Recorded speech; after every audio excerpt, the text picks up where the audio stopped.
Hello, everybody. I'm Natalie Green, the Senior Manager of Public Programs at the National Book Foundation. I'm so very pleased to welcome you to the 2021 Brooklyn Book Festival for a conversation with Francisco Goldman, Morgan Jerkins, and Dantiel Moniz. Before we begin, I want to let you know that the books by authors in this program are very much available for purchase. You can just follow the link below on your Crowdcast screen. Please use that link because boy, oh boy, these books are beautiful. I'm going to do a very short ceremonial reading of author bios to give you a taste of just how brilliant the authors are that are joining us tonight. We'll then just launch right into the conversation, and we'll try to sprinkle as gracefully as possible a few readings throughout so you can also get a taste from their own words of their work. Francisco Goldman has published 4 previous novels and 2 books of nonfiction. The Long Night of White Chickens was awarded the American Academy's Sue Kaufman Prize for First Fiction. The Interior Circuit was named by the LA Times as one of the 10 best books of the year. The Art of Political Murder is now an HBO movie. Francisco's books have been published in 16 languages, and tonight we'll get a glimpse into his latest novel, Monkey Boy. Morgan Jerkins is the author of Caul Baby, Wandering in Strange Lands, and the New York Times bestseller, This Will Be My Undoing. She's a senior culture editor at ESPN's The Undefeated and a visiting professor at Columbia University. A Forbes 30 Under 30 leader in media, Jerkins' short form work has been featured in The New Yorker, The New York Times, The Atlantic, Rolling Stone, Esquire, The Guardian, and so many others. Dantiel Moniz is the recipient of a Pushcart Prize and the Alice Hoffman Prize for Fiction, and a quick shout out that she was recently named a 5 Under 35 honoree. She's also been named a writer to watch by Publishers Weekly and Apple Books. Her debut collection, Milk, Blood, Heat, is an indie next pick and has been hailed a must read by Time, Entertainment Weekly, BuzzFeed, Elle, and the Oprah magazine. Her work has appeared in the Paris Review, Harper's Bazaar, One Story, and elsewhere. Moniz is an assistant professor of English at the University of Wisconsin-Madison. And so our panel's title tonight is Fighting for Your Life. And Francisco aptly misheard that title at our tech check and said, Writing for Your Life? And I think both are totally fair and true, and only like some of what begins to link these books, which I think have so many kind of beautiful and kismet connections. But on that sort of thematic note, I was wondering if we could kick off sort of with a tee off of sort of that idea of these books being linked by a sense of perseverance. And I would love to hear sort of from each of you, how do you define perseverance, either as a writer or for your characters in the work, sort of how they're sort of persevering against the odds. And Morgan, can we kick off with you? Yes. About writing and persevering is that there can be a lot of drab days. You know, I've noticed in my writing sessions, there could be days where I'm just writing. I just need to get it out. And maybe I'll have one sentence that I'm really proud of. And there are other times where everything's going pretty well. I know it's going to be revised, but it's like, it's an act of becoming. And so I think as I've written more books, I think taking the pressure off myself and telling myself like this is the first draft of multiple, it's the first iteration. Just get it off, get it off your chest, and have a foundation set to complete it, and then you can build off of it afterwards. Doesn't have to be perfect the first time around. I think that's what perseverance is for me as a writer, is not to strive for perfection from the get-go. And even looking a little bit more from the long route is just knowing that maybe not every book I write is going to be perfect. It's still becoming, but as long as I keep pushing myself and doing the best that I can do and honoring who I am at the time that I create, that to me is perseverance. As for the characters that I write about in my stories, it's interesting because I don't really think about persevering. I'm so interested in how people survive by any means necessary.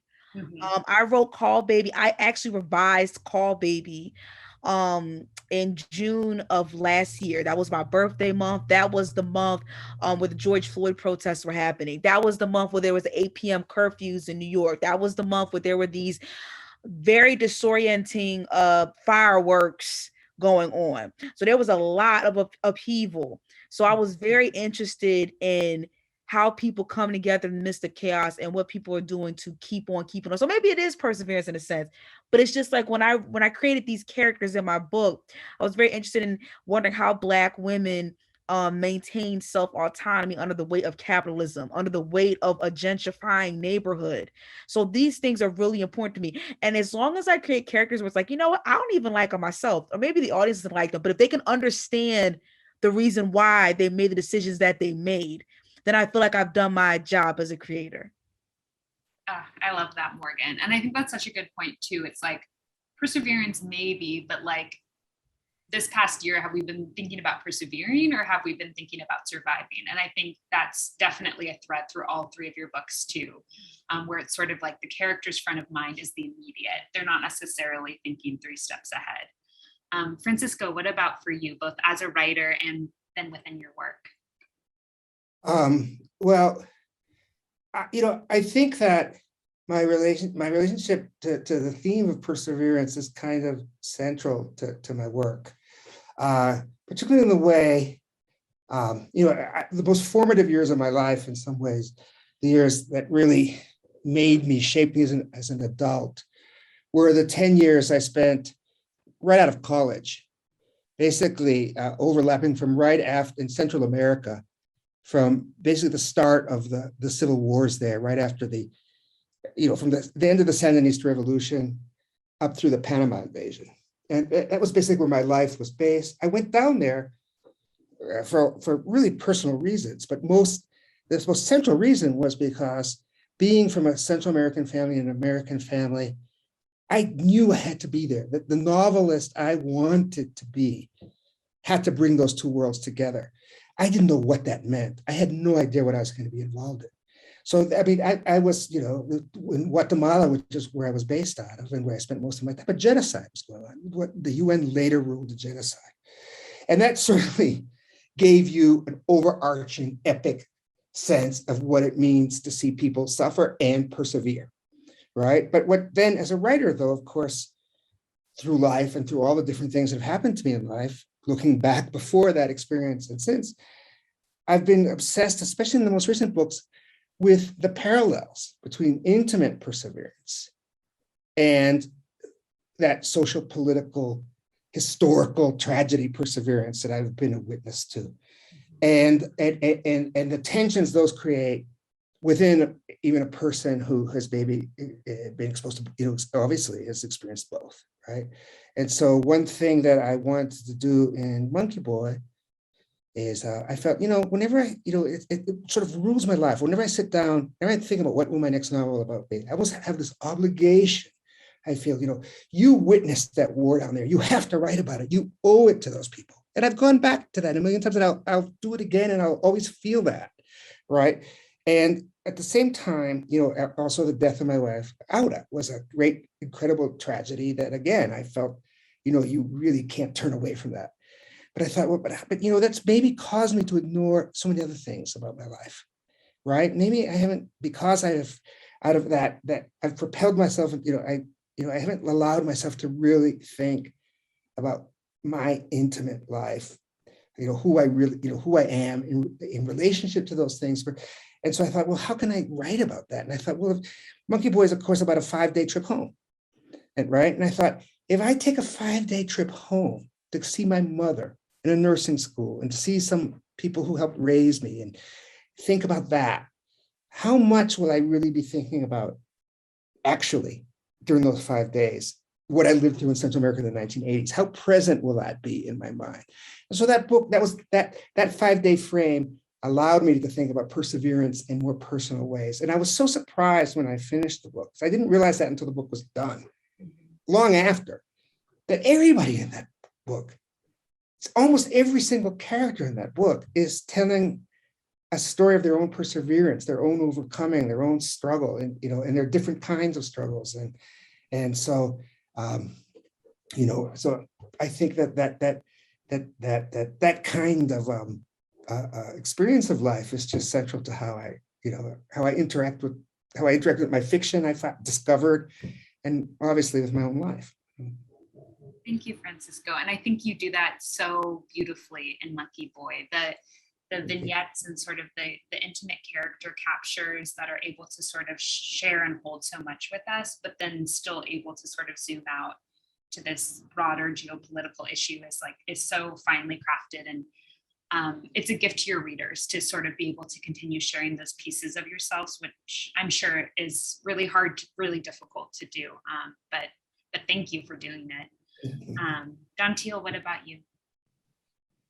First, I would say, as someone who just has their very first book under their belt, it's really a relief to be on a panel with people who are past that first book stage, because there's that moment where you're like, will I ever write again? I don't know. Dantiel, is this your first book? It's so incredibly far beyond. So yeah, but I think I was making a lot of connections with, in terms of what my characters do to persevere, with what Morgan was saying about, the systems basically that we live in, right? I wanted to examine patriarchy and white supremacy and capitalism because, especially for Black characters, Black women, it's not always right in front of your face. You don't wake up and you're like, oh, I'm Black today. You know what I mean? Sometimes you're just dealing with the same things that everybody is dealing with. Should I stay in this relationship? How am I making money? How am I going to get through the next day and the next? But I did think it was important to examine how those systems of power operate on a person's life. Because it does shape it. And you can't, there's no way that if I was writing a world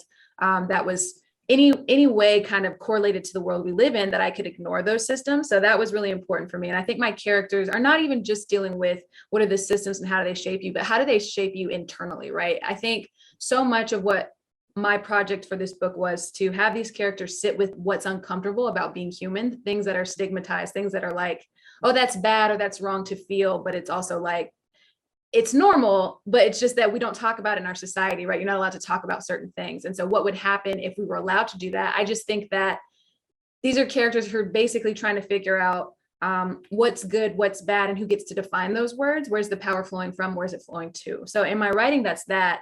But for my characters, but for my writing, I've been dealing with that a lot. I've been trying to think about what my writing means to me. And I think that persevering as a writer is just basically trying to figure out what it is that you're trying to do. And then be sound with that, because you have so many voices telling you what it looks like to be a writer. You know what I mean? You a very simple one you hear all the time is write every day. And it's like, oh, I don't do that every day, so I must not be a writer. I'm not doing it right. And you try to fit yourself into somebody else's idea of what works for them. And I think that kind of perseverance in your own craft is just being comfortable with, this is the thing that works for me, so I'm going to do that thing. And if that doesn't look like anybody else's process, you know what I mean? That's okay. But just, navigating those lines of what do I want to do and how can I get myself there? Yeah, I love that. One of my mentors would always say, is your personal life worse if you're not writing? That was her standard. It's not about writing every day. It's not about what you publish or who likes it, but do you feel worse if you're not writing? And if the answer is yes, then you should be a writer. But Dantiel, I'd love for you to kick us off with a little bit of a snippet from Milk, Blood, Heat, if you're ready. I'm ready. Yes, and I do have just a snippet. I'm gonna read just a little part from a story called Outside the Raft. It's basically examining the relationship between these two cousins, and that's all I'm gonna say about it. In the top bunk that night, after our grandmother prayed for Jehovah to watch over us in our sleep, we stayed awake, kicking the covers off, knobby knees bumping like small rocks, our cotton underwear luminescent in the moonlight sliding through the blinds. We wondered why we weren't born as tigers roaming the green hills of India, carrying our young in our mouths, sandpaper tongues lapping blood at the kill, or eagles. My hands jumped up over my head, as if with feathers and the possibility of flight. Or mice, Tweet answered. I could hear her teeth chattering, and I pictured her eating cheese in tiny, hurried bites, whiskers prickling, sensing danger always. We wondered why we weren't born silver-scaled fish instead of black girls with brown eyes and stick insect legs. "Go to sleep in there," our grandmother called, and at the sound of her heavy footsteps in the hall, we skittered back beneath the covers, holding in giggles, that soft, intimate scraping at the back of our throats.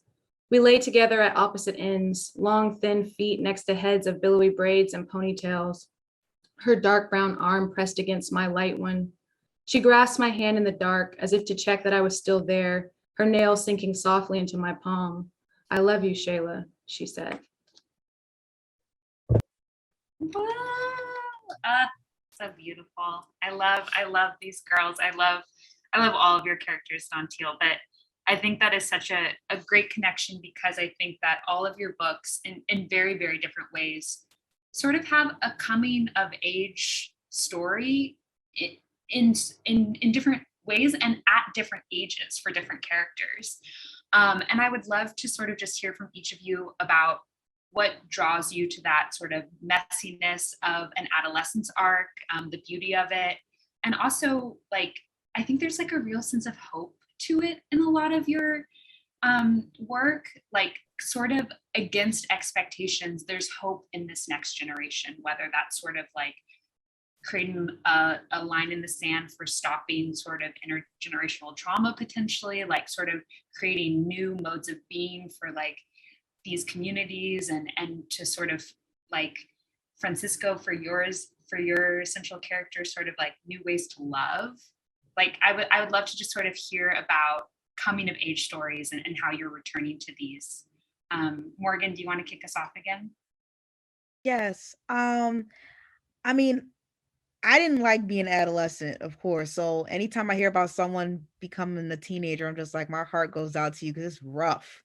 But I feel like when you're an adolescent, that's the first moment of questioning, I think, right? That's the first moment where you're questioning who you are. Why is my body growing this way? Why is my mom this way? What about my town? And you're really starting to question your standing rather than to just absorb everything and to just take it as is.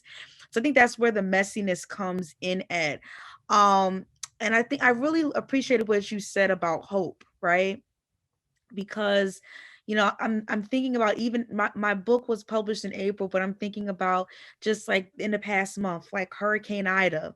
I'm thinking about me moving to California and always looking towards the Santa Monica Mountains because I'm worried of a wildfire. There's always, and I always hear like these ambulance sirens, and I keep thinking, is that COVID or is that a fire? Like it's always there seems to be impending doom no matter which coast that you're on of the continental US. And I think that it's something I didn't even consider. So I think that makes you such a great interviewer. It's like we have to have hope, but there needs to be a kernel of hope. And I think it's definitely difficult in these times because there's such cruelty in both intimate and historic ways, as Francisco was talking about. So I think when I love coming of age stories because that's the time I feel like we still give grace to human beings to not have everything figured out.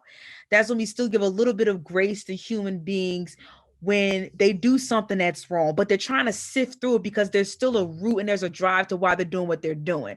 I feel like the hard part of the age that I'm in, because I'm on social media a lot and I'm on the internet a lot, is that there's so much talk about accountability, but what about grace, even for adults? To be able to make a mistake, to be able to redirect, to be able to say, you know what, I put this idea out in the world, but I was wrong then because I experienced more. I want to add on to that. I want to build. And I think because of the time we're in, because media goes so fast, it's easy to sort of be sort of paralyzed in that sense. Someone could see through this one prism, even as you keep going on. And even with books, someone might see through the prism of one book, but then you keep going to produce others and you keep developing. So coming of age stories resonate with me because there's a little bit more freedom in that, even though there's a whole lot of rage, I think, going on that I feel like becomes bridled as we get older. And I feel like there's something that we do need to look to the next generation.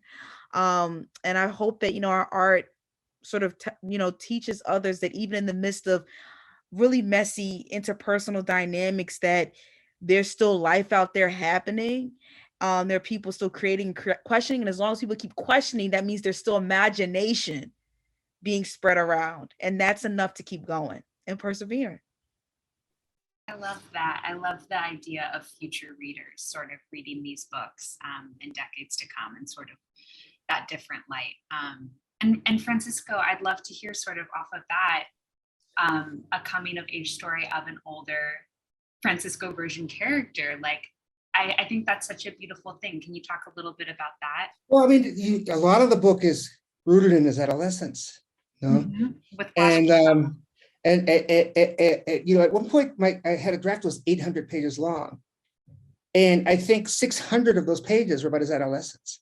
So, I mean, that's how incredibly formative it was for me and dramatic it was for me. And I mean, it's, you know, it's easy to look back on it now and say that was a brutal, horrifying adolescence.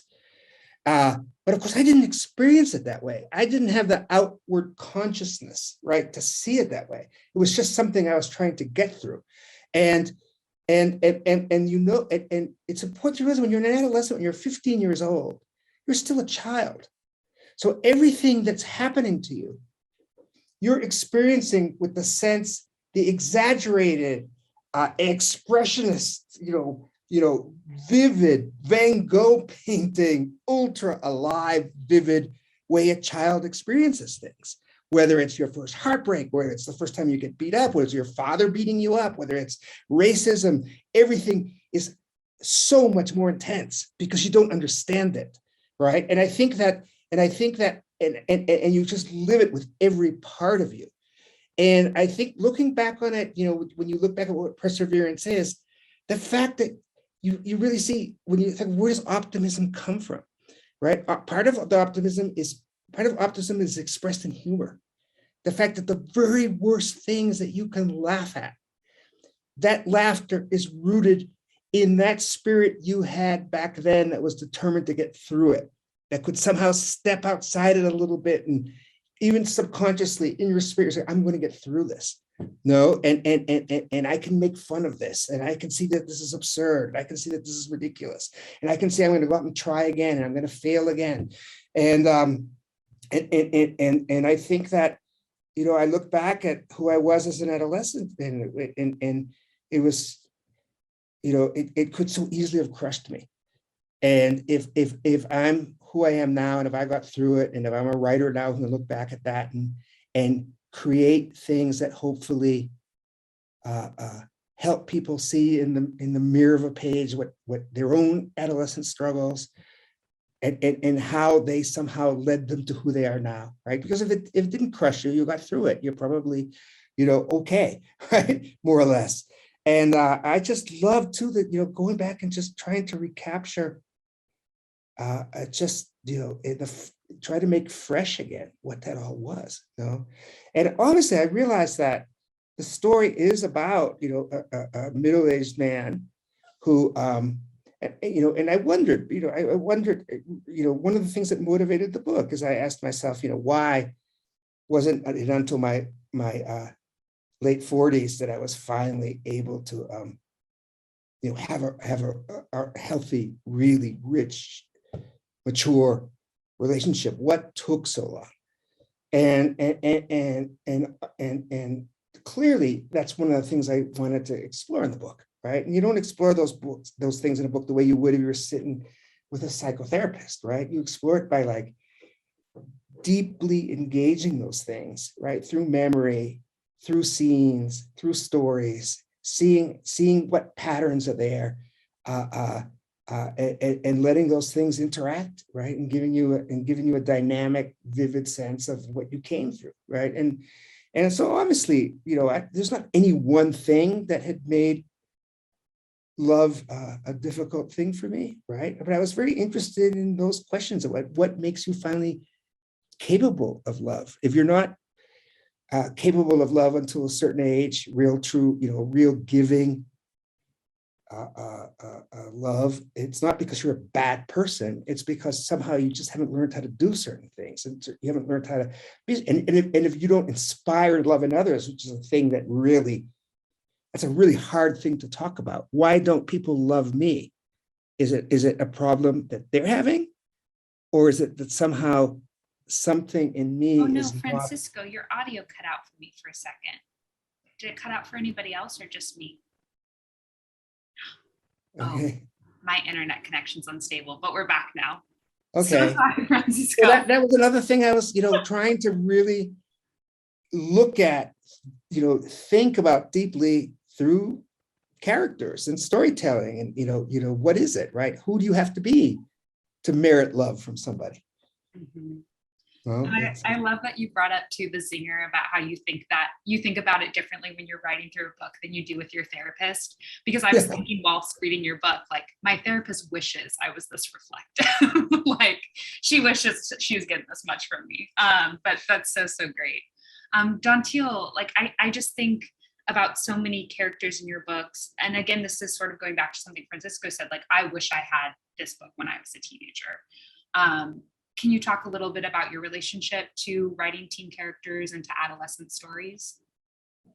Yeah, so I wanted to say too, I've appreciated everything that's come up about hope and grace. I've heard, my book gets billed as like, oh, it's a dark book. Oh, it's a book that, there's no happy endings. And I was like, I don't think that that's true. I don't think that they're not without faith or joy or light. I just think it's not easy. You know what I mean? And so that sometimes can be hard for people to process too. It's like, some people use books as a form of escapism. And so it's like, it might be like, oh, this is not cut and dried answers. And I was like, well, I really like for stories that kind of make me do some of the work.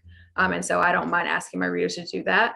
But in terms of the coming of age, I do agree. I don't think that coming of age is one age, like people think of it's from 12 to 13 or from 17 to 18, that whatever that leap is. I think that as long as we're alive and we're open and receptive to growth and like changing and evolving, we're always coming of age, because coming of age is basically coming to new knowledge about yourself or the world around you or the relationships that you're in, right? And then deciding what to do with that going forward. And I do think that once you get a certain age, you're not allowed that grace of like, I'm still growing. Like there's a character in the book who was looking at her mom for the very first time and realizing that her mom is more than just her mom. Her mom is a person. And I think that sounds like a really simple concept. Like, oh, my parents are people. And they had, my mom had a mom who had a mom who had a mom. And that's why, we are where we are now. But I don't think that's very simple, because we become like beholden to the expectations we have for people and whatever their role is in our lives. But basically, I think that I'm super attracted to just whatever that idea of growth is and how a character or how a person either, acts or doesn't act. But either way, like when you know a thing, you can't unknow it. So that knowledge becomes something that you live with, and whether you choose to act on it or not is one thing. But in terms of characters too, for children specifically, I really love child narrators, just because I think so many people forget that children are humans. You know what I mean? It's their first time on the earth, and it's usually the people who are in charge of protecting you, right? One way or another, are also the people who most often won't speak honestly to you about the world and your body. It's like, do what I say to do, but I'm not going to really tell you why that is the way that it is, right? Or at least that's how it was growing up for me. It was like, do as I say, not as I do, or whatever. And it was kind of like, okay, but I have questions. And it was like inappropriate for me to have questions. So I like to remember that. I like to stay connected to what my childhood was. I think it's easier for me to remain curious as I continue to age and write. Reminds me to play. You know what I mean? Like I think too, and just in writing in general, once you become like, oh, I'm going to be a writer and I'm going to achieve something off of my writing, it's really easy to like take it way too seriously. And it's like, remember that you like to do it, that you're called to it, that our main existence here is to play and experience and figure out like how to do that while living within these systems. It's the hard part, right? But yeah, so that's why I'm drawn to those types of narratives. Yeah, remember to play, both for our characters and for ourselves. And I want to be mindful of time. So Morgan, I would love to hear a little bit from Caul Baby if you're ready to read. Yep. So I'm going to read a section about the matriarch of the family. Her name is Mama. Caul Baby is a story about these women who sell pieces of their call, which in African American folklore, it said that if you have a call, you have the gift to heal and or the gift of second sight, which means you can see in the past, the future. And so Mama's the matriarch, and she holds this capitalistic enterprise for her daughters to sell pieces of their call to the highest bidder. She's also dealing with displacement trauma from moving up north, and she's going to be in this home that she's built, this brownstone in Harlem, by any means necessary. So I'm going to read that part. There were cracks on all four corners of Mama's bedroom, and they were hungry. Black, jagged, and deep, they resembled outstretched hands whose claws leaned toward the center, anticipating when they could devour her whole.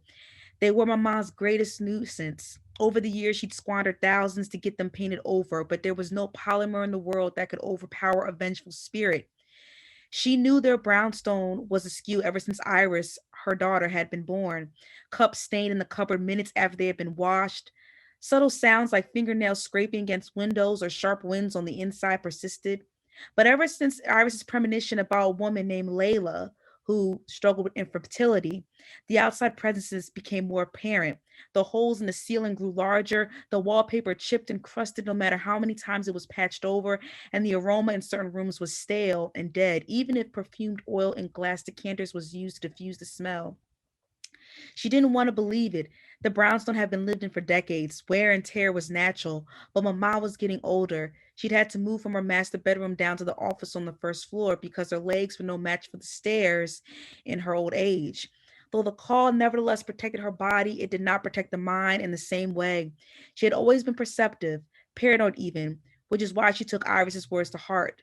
But now she wondered if taking heed to a premonition that Iris had about Layla's unborn child wasn't enough. The Melanson family was accustomed to precarious living situations.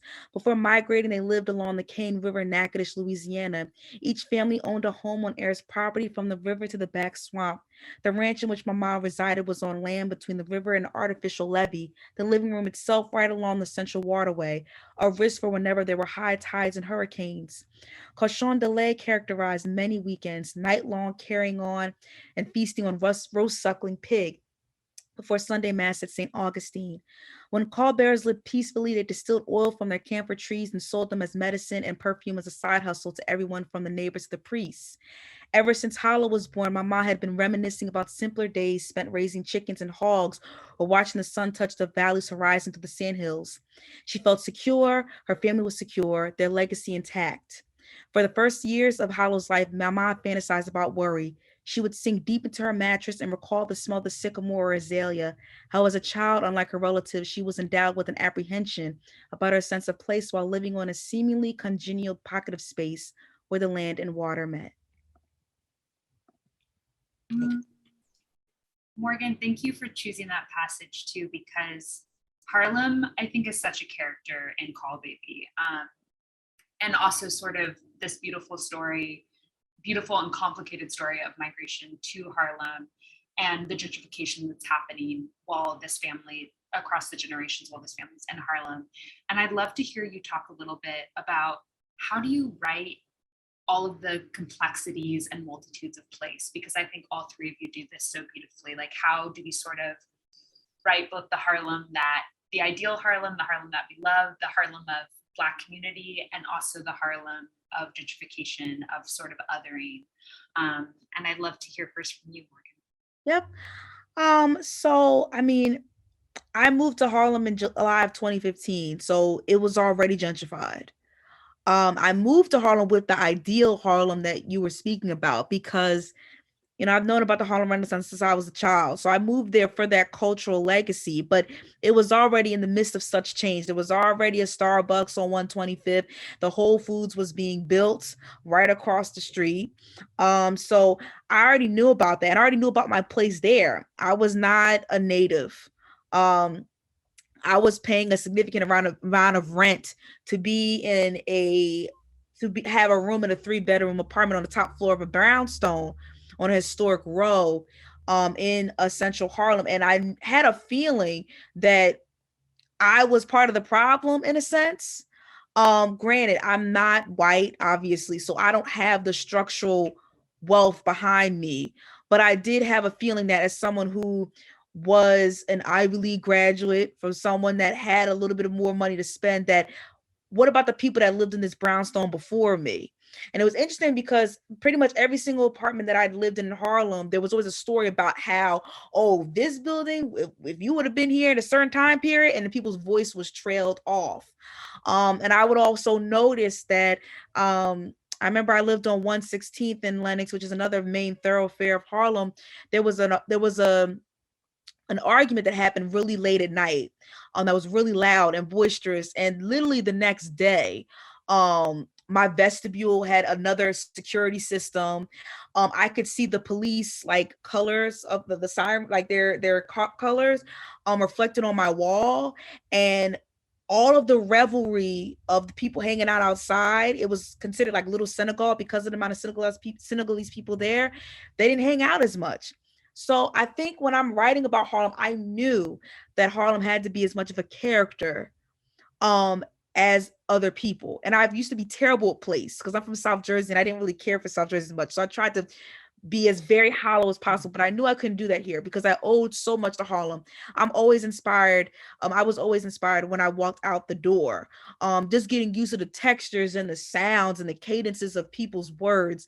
I wanted people to feel that palpable sense even as they're reading, like, oh, I can feel the heat, I can smell this, I can visualize these people talking down the street. So I knew I had to do that. I knew that I had to give reverence to the neighborhood that gave me so much, while also keeping in mind that it is changing rapidly and I was a part of that change. And I feel like I'd be doing a disservice to write about Harlem and not speak about how neighborhoods change so rapidly and how they become in vogue and what happens to the people that were there when they were considered places you don't go to. And Dantiel, I want to hear about Florida, and Francisco, I want to hear about Mexico City, New York, Guatemala. I want to hear about it all. But first, Francisco, can you give us a little reading, please? Sure. It's a very short one. So again, this is in the early part of the book. He's in a no place. He's on a train from New York to Boston, and that train is a space in which he can cast back in memory to different of his places. But here he's thinking about a woman he's met in New York, and it leads to a sort of meditation on this thing we're talking about where does change come from in her life and how he wishes he could speed it up. Well, you'll see, right now, staring at my blank phone screen, I find myself marveling that any second incoming words might change my day, possibly even my life. That's what having even a little love in your life after none for years brings, so long as you own a mobile phone. But Lulu isn't a big texter. I'll go days and nights without hearing anything. Then there'll be a flurry. Proust wrote in his novel that a man, during the second half of his life, might become the reverse of who he was in the first. When I first read that a few years ago, I liked the line so much I wrote it down on a piece of paper and put it into my wallet. Then I found a similar one in Simenon's The Prison. Alain Poitou, at the age of 32, took only a few hours, perhaps only a few minutes, to stop being the man he had been up to that time and to become another. I decided to fill a notebook with quotes conveying that sense of the possibility of a seemingly magical personal metamorphosis. But then I didn't come across many more. But I did find this one by Nathaniel Hawthorne that's like the others, but with an intriguing twist. In Wakefield, the magic of a single night has wrought a similar transformation, because in that brief period, a great moral change has been effected. But this is a secret from himself. Something, even overnight, has changed you for the better, but you're not even aware of it. But can't it be something that has been building for years and that finally gathers enough weight, even from one day to the next, to tip over from bad into better or even into good? How will you know? Because someone will love you who wouldn't have yesterday. It's just a little meditation, yeah. So much, Francisco. And I would love to hear too, sort of from that passage and from what we were talking about with Morgan, with character, with place sort of as character. I'd love to hear you talk about what was it like to sort of make space both for the reflections and for the places, like this time periods that felt so central to this book. I mean, you said the original draft was 800 pages. So how was it to sort of like kill your darlings and get down to this meat where we're still somehow able to be in so many places within, within a single novel? Yeah, well, it was, obviously, if we're going to look at my family, for instance, which is at the heart of the book, but a fictionalized sort of version of it, we're rooted in different places, and my life is rooted in different places, right? And my mother and I speak about, like, my mother made the migration from Guatemala to Boston, where she never really fit in. She was never really part of it. Never felt certainly American, right? And yet the experience of living in the United States so many years makes you turns you into eventually kind of an outsider in Guatemala too, right? Because you've been away for so long. However much you feel rooted, some part of you is rooted to that place. And I very perversely, because of, for a lot of reasons, made the inverse journey, right? I made the journey from the United States back to Latin America, right? And in a sense, I'm perpetually a not from any one place sort of person, and yet the places I'm attached to have completely formed me, right? There's a part of me, and the book travels to all those places. Obviously, that working class Massachusetts boyhood in a rough, really racist, really, pretty violent Irish, mostly Irish Italian town. It's the boyhood in Guatemala, the youth in Guatemala, the adulthood spent in Mexico City, which is my home now. And so eventually, really the person I found myself, the book is obviously very engaged at trying to understand who my father was, who comes from an immigrant family from Russia. But the book really turns into a dialogue with my mother, right? The book is really about understanding myself through my mother, and how elusive that can be, right? Because her memory is fading.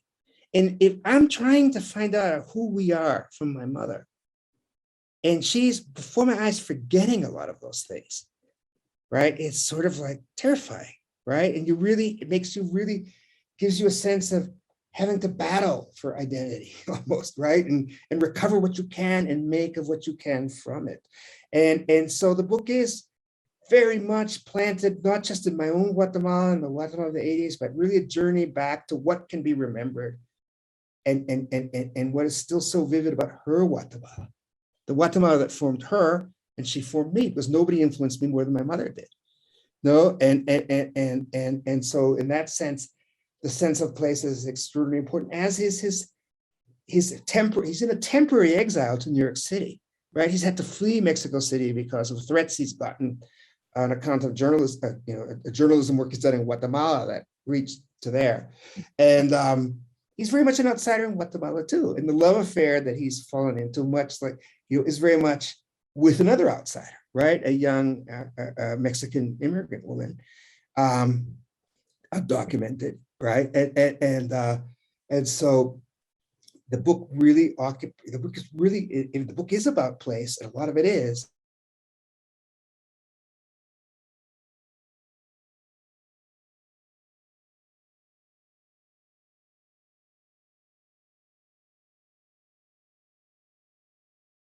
Rich, difficult at times, formative way.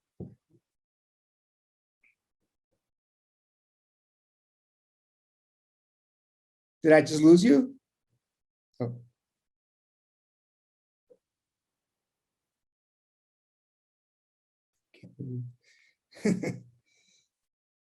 I think Natalie froze. Oh no, we lost Natalie. Oh wait, there she is. It is. Did you lose me? Sorry. Are we still going now? Yeah, I think so. Yeah, so sorry. It's my horrible internet. But we should wrap up, says our tech consultant. Which I agree, but I'm just going to be a little sneaky because I just really want to hear Dantiel talk about Florida a little bit. And then I promise to the tech gods that we will then say farewell. I will be super quick. I will just say basically that it was important for me to write a Florida that wasn't the stereotypical Florida man Florida that everyone sees in the news. I think unlike places like New York or California, where people are expecting, you know, writers and writing to come from, people don't think of that for Florida. They don't think of it as a literary place. So for me, I was like, you know, Florida is a huge place. So to take like the newsreel of a few places and then be like, that's Florida in a nutshell. I mean, everybody has a, you know, a person that lives. There's a New York man, there's an LA man. Everybody knows these people. They just don't get talked about like Florida. And the South honestly gets talked about a lot, you know, in terms of it's a lot of elitism. It's a lot of just people not being familiar. So it was really just important for me to create not so much like the accuracy of this street name and this street name, but more like the mood of Florida, the feeling of it. You know, we talked about this a little bit when we were in our you know, our tech check, but like walking outside and just feeling the air on you and how does that enact upon you as a person? So yeah, basically I wanted to tell the stories of my home because there are stories worthy here too, not just in the places where people expect the writing to come from.